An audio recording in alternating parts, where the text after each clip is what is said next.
Today what we're going to talk about is the lumbar provocation test, which used to be known as a lumbar stress test in the lumbar scan.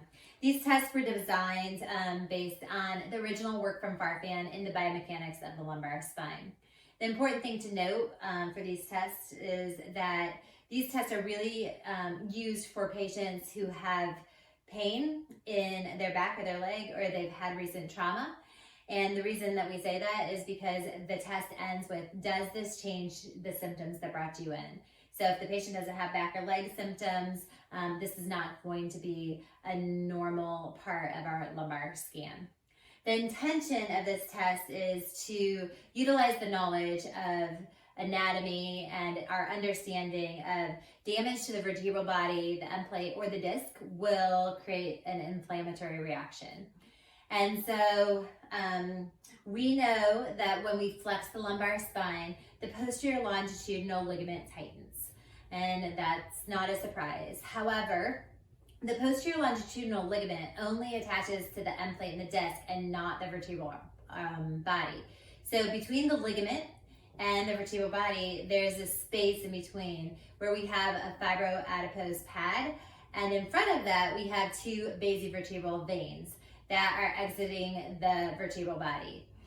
Those are the only veins that drain the vertebral body. So when we flex the lumbar spine, the posterior longitudinal ligament slams up against the basivertebral veins and occludes them. However, we have the arterial supply that comes in from the front and penetrates the vertebral body, and that keeps pumping, okay, where there's no ligament to occlude that. And when that happens, of course, we have an increase in intravertebral pressure, and it increases all the way up to the arterial pressure when we flex the lumbar spine. Okay, why is that important? Well, we already know that, and we're well informed that when we flex the lumbar spine, our intrinsic pressure of the disc increases. And if that happens without also increasing this intravertebral pressure, we run the risk of damaging the end plate, having a stress fracture to the end plate, damaging our disc. So by flexing forward and occluding that venous drainage, and the intravertebral pressure rises and balances out that intradiscal pressure, so the end plate is ultimately safe.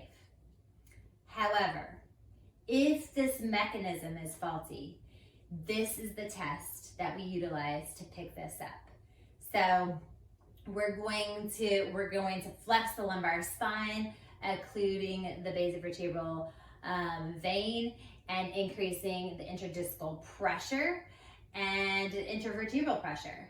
If there's a fracture in either the end plate or damage to the disc or the vertebral body, this patient is going to say, that's my pain, okay? So that's the background of this test. That's why this test works. And now I'm gonna show you how to perform the test. So what we're going to do today is we're gonna do a little test where we're going to ask you if this reproduces your symptoms that brought you in, okay? So what I need you to do is I need you to slide all the way to my arm, okay? So it's really important that you are able to pin them up against your abdomen or your pillow, okay, here. And the work is going to be pinning them there, okay? And then what I'm going to do is I am slowly and passively going to lift the legs up into some flexion while monitoring this pelvis, okay?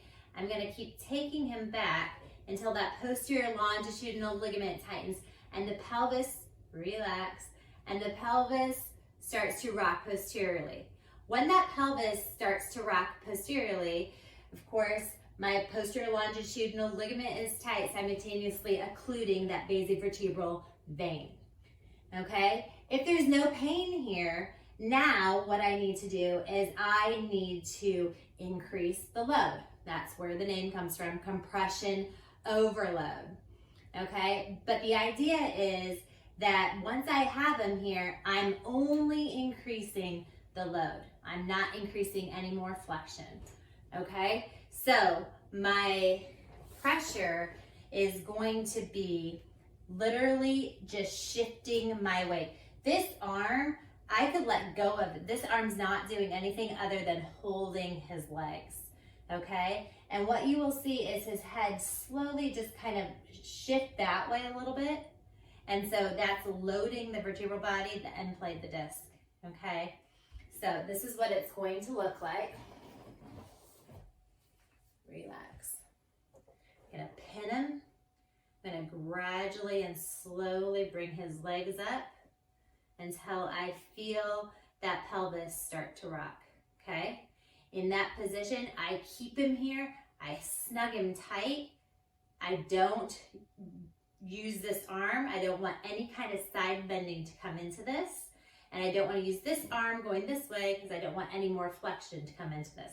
So once I have him here, I keep him snug against me, and then I just shift my weight. Which with Caleb, he feels it. I see just like the little tuft of his hair just moving just gradually, okay? A positive test, of course, is the reproduction of the patient's pain. And logically, from an anatomical perspective, we know that it must be the end plate or disc or a vertebral body, like a wedge fracture.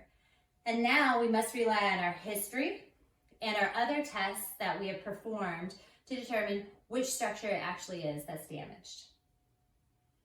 So that is the compression overload test.